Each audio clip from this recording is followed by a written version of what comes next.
Hi hello friends, ಎಲ್ರಿಗೂ ನಮಸ್ಕಾರ. Welcome to Sumangala Bhat Savi kitchen. ನಾನು ಸುಮಂಗಲ ಭಟ್. ಈ ರೆಸಿಪಿಯಲ್ಲಿ ನಾನು ತುಂಬ ರುಚಿಕರವಾದ ಹಾಗೇನೆ ತುಂಬ ಡಿಫ್ರೆಂಟಾಗಿ ಮಾಡಿದ ಹೂಕೋಸಿನ ಬೋಂಡ ಮಾಡಿ ತೋರಿಸ್ತಾ ಇದ್ದೀನಿ. ಫ್ರೆಂಡ್ಸ್, ವಿಡಿಯೋ ಸ್ಟಾರ್ಟ್ ಮಾಡೋದಕ್ಕಿಂತ ಮೊದಲು ನಿಮ್ಮಲ್ಲಿ ಒಂದು ರಿಕ್ವೆಸ್ಟ್, ಪ್ಲೀಸ್ ಯಾರು ಸಬ್ಸ್ಕ್ರೈಬ್ ಮಾಡ್ಕೊಳ್ಳಿಲ್ಲ ಸಬ್ಸ್ಕ್ರೈಬ್ ಮೇಲೆ ಪ್ರೆಸ್ ಮಾಡಿ, ಹಾಗೆಯೇ ಪಕ್ಕದ ಬೆಲ್ಲೈಕಾನ್ ಸಹ ಪ್ರೆಸ್ ಮಾಡಿ. ಆಗ ನಾನು ಹಾಕಿದ ಹೊಸ ಹೊಸ ವಿಡಿಯೋಗಳ ನೋಟಿಫಿಕೇಷನ್ ನಿಮ್ಮ ಮೊಬೈಲ್ಗೆ ತಕ್ಷಣ ಬರುತ್ತೆ. ನಾನು ಹಾಕಿದ ರೆಸಿಪಿ ಯಾವುದು ಅಂತ ನಿಮಗೆ ಮಾಹಿತಿ ಸಿಗುತ್ತೆ. ನಿಮಗೆ ಇಷ್ಟ ಆದರೆ ಅದನ್ನು ಕಲಿಬಹುದು, ಆ ರೆಸಿಪಿ ಮಿಸ್ ಆಗೋದಿಲ್ಲ. ಇಲ್ಲಿ ನಾನು ಒಂದು ಬೌಲ್ ಕಡಲೆ ಹಿಟ್ಟನ್ನು ತೊಗೊಂಡಿದ್ದೀನಿ. ಇದನ್ನು ಈಗ ಗಾಳಿಸ್ಕೊಳ್ತೀನಿ, ಯಾಕಂದರೆ ಇದು ಸ್ವಲ್ಪ ಗಂಟಾಗಿರುತ್ತೆ. ಈ ರೀತಿ ಗಂಟಾಗಿದ್ದರೆ ಹಿಟ್ಟು ಕಲಿಸುವಾಗ ಸಹ ಗಂಟಾಗಿಬಿಡುತ್ತೆ. ಸೊ ಹಿಟ್ಟನ್ನು ನಾವು ಮೊದಲು ಗಾಳಿಸ್ಕೊಳ್ಬೇಕಾಗುತ್ತೆ. ನೋಡಿ, ಈ ಥರ ಗಾಳಿಸ್ಕೊಳ್ಳಿ. ಈಗ ಇದಕ್ಕೆ ಬಿಸಿ ಬಿಸಿ ಎಣ್ಣೆ ಹಾಕಬೇಕು. ಸ್ವಲ್ಪ ಹೊಗೆ ಆಡ್ತಿರೋಷ್ಟು ಬಿಸಿ ಬಿಸಿ ಎಣ್ಣೆ ಹಾಕ್ತಾಯಿದ್ದೀನಿ. ಎಣ್ಣೆ ಮತ್ತು ಹಿಟ್ಟನ್ನು ಚೆನ್ನಾಗಿ ಮಿಕ್ಸ್ ಮಾಡೋಣ. ಇದಕ್ಕೆ 3 ಟೀ ಸ್ಪೂನಷ್ಟು ಅಕ್ಕಿ ಹಿಟ್ಟನ್ನು ಮಿಕ್ಸ್ ಮಾಡ್ತಾ ಇದ್ದೀನಿ. ಅಕ್ಕಿ ಹಿಟ್ಟು ಮತ್ತು ಕಡಲೆ ಹಿಟ್ಟು ಚೆನ್ನಾಗಿ ಮಿಕ್ಸ್ ಆಗಬೇಕು. 1 ಟೀ ಸ್ಪೂನ್ ಜೀರಿಗೆ ಪುಡಿ ಹಾಕ್ತಾ ಇದ್ದೀನಿ. 2 ಟೀ ಸ್ಪೂನ್ ಖಾರದ ಪುಡಿ, ಅರ್ಧ tea spoon garam masala powder, ಅರ್ಧ ಟೀ ಸ್ಪೂನ್ ಅಜ್ವೈನ್ ಅಥವಾ ಓಂ ಕಾಳನ್ನು ತೊಗೊಂಡಿದ್ದೀನಿ. ಇದನ್ನು ಕೈಯಲ್ಲಿ ಸ್ಮ್ಯಾಶ್ ಮಾಡಿ ಹಾಕ್ತಾ ಇದ್ದೀನಿ. ಈಗ ಎಲ್ಲದನ್ನು ಚೆನ್ನಾಗಿ ಮಿಕ್ಸ್ ಮಾಡೋಣ. 2 ಟೀ ಸ್ಪೂನಷ್ಟು ಉಪ್ಪು ಹಾಕ್ತಾ ಇದ್ದೀನಿ. ಈಗ ಉಪ್ಪಿಗೆ ನೀರು ಹಾಕಿ ಅದನ್ನು ಕರಗಿಸ್ಕೊಳ್ಳೋಣ. ಉಪ್ಪು ಕರಗಿದೆ. ಈಗ ಮಧ್ಯದಲ್ಲಿ ನಾವು ಸ್ವಲ್ಪ ನೀರು ಹಾಕ್ತಾ ಅದನ್ನು ಕೈಯಲ್ಲಿ ತಿರುಗಿಸ್ತಾ ನಾವು ಇದನ್ನು ಕಲಿಸ್ಕೊಳ್ಳೋಣ. ಮಧ್ಯದಲ್ಲಿ ಸ್ವಲ್ಪ ನೀರು ಹಾಕ್ತಾ ನಾವು ತಿರುಗಿಸ್ತಾ ಅದನ್ನು ಕಲಿಸ್ಕೊಂಡ್ರೆ ಹಿಟ್ಟು ಗಂಟು ಬೀಳೋದಿಲ್ಲ. ಸ್ವಲ್ಪ ನೀರು ಹಾಕ್ತಾ ಈ ರೀತಿ ಕನ್ಸಿಸ್ಟೆನ್ಸಿ ಸರಿಯಾಗೋವರೆಗೆ ಅದನ್ನು ಮಿಕ್ಸ್ ಮಾಡ್ತಾ ಬರಬೇಕು. ನೋಡಿ ಫ್ರೆಂಡ್ಸ್, ಹಿಟ್ಟಿನ ಕನ್ಸಿಸ್ಟೆನ್ಸಿ ಸರಿಯಾಗ್ತಾ ಬಂದಿದೆ. ಇನ್ನೊಂದು ಸ್ವಲ್ಪ ನೀರು ಹಾಕಿದರೆ ಸಾಕಾಗುತ್ತೆ.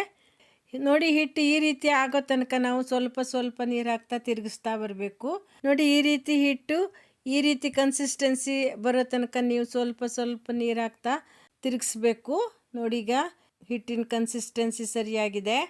ನೋಡಿ, ಕುದೀತಿರೋ ನೀರಿಗೆ ಹೂಕೋಸನ್ನು ಹಾಕಿ ಅದಕ್ಕೆ ಅರಿಶಿನ ಮತ್ತು ಉಪ್ಪನ್ನು ಸೇರಿಸಿ ಅದನ್ನು 1-2 ನಿಮಿಷ ಕುದಿಸಿ ಅದನ್ನು ಸೋಸಿ ಇಟ್ಕೊಂಡಿದ್ದೀನಿ. ಹೂಕೋಸಿಗೆ ಮ್ಯಾರಿನೇಟ್ ಮಾಡಲಿಕ್ಕೆ ಈಗ ಒಂದು ಮಸಾಲೆ ತಯಾರು ಮಾಡೋಣ. ಒಂದು ಸಣ್ಣ ಮಿಕ್ಸರ್ ಜಾರ್ ತೊಗೊಂಡು ಅದಕ್ಕೆ 5-6 ಹಸಿಮೆಣಸು, 5-6 ಬೆಳ್ಳುಳ್ಳಿ, ಹಾಗೆಯೇ ಕೊತ್ತಂಬರಿ ಸೊಪ್ಪನ್ನು ಹಾಕ್ತಾಯಿದ್ದೀನಿ. 1/4 ಟೀ ಸ್ಪೂನಷ್ಟು ಉಪ್ಪು ಸೇರಿಸ್ತಾ ಇದ್ದೀನಿ. ಇದಕ್ಕೆ ಸ್ವಲ್ಪ ನೀರು ಹಾಕಿ ರುಬ್ಕೊಂಡು ಬರೋಣ. ನುಣ್ಣಗೆ ರುಬ್ಬಿ ಆಗಿದೆ. ಈಗ ಇದನ್ನು ಹೂಕೋಸಿಗೆ ಹಾಕಿ ಅದನ್ನು ಚೆನ್ನಾಗಿ ಮಿಕ್ಸ್ ಮಾಡಿ 2 ನಿಮಿಷ ಸೈಡಿಗೆ ಇಟ್ಕೊಳ್ಳೋಣ. ರೆಡಿ ಮಾಡಿ ಇಟ್ಕೊಂಡಿರೋ ಕಡಲೆ ಹಿಟ್ಟನ್ನು ಇದಕ್ಕೆ ಸ್ವಲ್ಪ ಹಾಕ್ತಾ ಅದನ್ನು ಕಲಿಸ್ತಾ ಇದ್ದೀನಿ. ನಾನು ಇಲ್ಲಿ ಕಡಲೆ ಹಿಟ್ಟಿಗೆ ಹೂಕೋಸನ್ನು ಮುಳುಗಿಸಿ ಮಾಡ್ತಾಯಿಲ್ಲ, ಹೂಕೋಸಿಗೆ ಕಡಲೆ ಹಿಟ್ಟನ್ನು ಹಚ್ಚಿ ಮಾಡ್ತಾಯಿದ್ದೀನಿ. ನೋಡಿ, ಈ ರೀತಿ ಹಚ್ಚುತ್ತಾ ಇದ್ದೀನಿ, ಜಾಸ್ತಿ ಇಲ್ಲ. ಅಂದರೆ ಸಾಧಾರಣ 1 ಕೋಟಿಂಗ್ ಬರೋಷ್ಟು ಹಚ್ಚುತ್ತಾ ಇದ್ದೀನಿ. ಇದನ್ನು ನಾನು ತುಂಬ ಡಿಫ್ರೆಂಟಾಗಿ ಮಾಡ್ತಾಯಿದ್ದೀನಿ. 1 ಕೋಟಿಂಗ್ ಅದಕ್ಕೆ ಹಚ್ಚಿ ಅದನ್ನು ಕರಿತಾ ಇದ್ದೀನಿ. ಮಕ್ಕಳಿಗೆ ಈ ರೀತಿ ಮಾಡಿದರೆ ತುಂಬಾ ಇಷ್ಟ ಆಗುತ್ತೆ. ಮತ್ತು ನಾವು ಸೈಡ್ ಡಿಶ್ ಆಗಿ ಇದನ್ನು ಊಟಕ್ಕೆ ಸಹ ಹಾಕ್ಕೊಳ್ಬೋದು, ಎಷ್ಟು ಬೇಕಾದರೂ ತಿನ್ಬೋದು. ಸ್ಟೋವ್ ಮೇಲೆ ನಾನು ಎಣ್ಣೆ ಕಾಯಲಿಕ್ಕೆ ಇಟ್ಕೊಂಡಿದ್ದೀನಿ. 10 ನಿಮಿಷ ಆಯಿತು. ಎಣ್ಣೆ ಕಾಯ್ತಾ ಬಂದಿದೆ. ಮೇಲೆ ಒಂದು ಸಣ್ಣ ಗುಳ್ಳೆ ಬರ್ತಾ ಇದೆ. ಒಂದು ಹೂಕೋಸನ್ನು ಹಾಕಿ ನೋಡಿದರೆ ಗೊತ್ತಾಗುತ್ತೆ ಅದು ಮೇಲೆ ಬಂದರೆ ಕಾದಿದೆ ಅಂತ. ನೋಡಿ, ಮೇಲೆ ಬಂತು, ಇದು ಕಾದಿದೆ. ಈಗ ಎಲ್ಲದನ್ನು ಹಾಕ್ತಾ ಹೋಗೋಣ. ಕೈಯಲ್ಲಿ 4-5 ಹಿಡ್ಕೊಂಡು ಅದನ್ನು ಎಣ್ಣೆಗೆ ಹಾಕ್ತಾ ಬನ್ನಿ. ಮೊದಲು ಸ್ವಲ್ಪ ಬೇಯೋ ತನಕ ಲೋ ಮೀಡಿಯಮ್ ಫ್ಲೇಮ್ನಲ್ಲೇ ಬೇಯಿಸ್ಕೊಳ್ಳಿ, ಏಕೆಂದರೆ ಅದು ಲೋ ಮೀಡಿಯಮ್ ಫ್ಲೇಮ್ನಲ್ಲಿ ನಾವು ಬೇಯಿಸ್ಕೊಂಡ್ರೆ ಕ್ರಿಸ್ಪಿ ಆಗುತ್ತೆ. ತೆಗೆಯೋದಕ್ಕಿಂತ 1 ನಿಮಿಷ ಮೊದಲು ಮೀಡಿಯಮ್ ಫ್ಲೇಮ್ ಮಾಡ್ಕೊಳ್ಬೇಕು. ಈ ರೀತಿ ಮಾಡಿಕೊಂಡ್ರೆ ಎಣ್ಣೆ ಕುಡಿಯೋದಿಲ್ಲ. ಬಜೆ ಬ್ರೌನ್ ಕಲರ್ಗೆ ತಿರುಗಲಿಕ್ಕೆ ಶುರುವಾಗಿದೆ. ಈಗ ನಾನು ಮೀಡಿಯಮ್ ಫ್ಲೇಮ್ ಮಾಡ್ಕೊಳ್ತಾ ಇದ್ದೀನಿ. 1 ನಿಮಿಷ ಚೆನ್ನಾಗಿ ಬ್ರೌನ್ ಕಲರ್ಗೆ ತಿರುಗೋ ತನಕ ಇದನ್ನು ಬೇಯಿಸ್ಕೊಳ್ಳಿ. ಚೆನ್ನಾಗಿ ಬೆಂದಿದೆ, ಬ್ರೌನ್ ಕಲರ್ಗೆ ತಿರುಗಿದೆ. ಈಗ ಇದನ್ನು ತೆಗೆದುಬಿಡೋಣ. ಈಗ ನೆಕ್ಸ್ಟ್ ಹಾಕ್ತಾ ಇದ್ದೀನಿ. ಇದು ಸಹ ಆಗಿದೆ. ಈಗ ಎಲ್ಲದನ್ನು ತೆಗೆದುಬಿಡೋಣ. ಫ್ರೆಂಡ್ಸ್, ತುಂಬ ಡಿಫ್ರೆಂಟಾಗಿ ತುಂಬ ರುಚಿಕರವಾಗಿ ಮಾಡಿದಂತಹ ಹೂಕೋಸಿನ ಬೋಂಡ ರೆಡಿಯಾಗಿದೆ. ಒಳಗಡೆ ಚೆನ್ನಾಗಿ ಬೆಂದಿದೆ, ಹೊರಗಡೆ ಕ್ರಿಸ್ಪಿ ಆಗಿದೆ.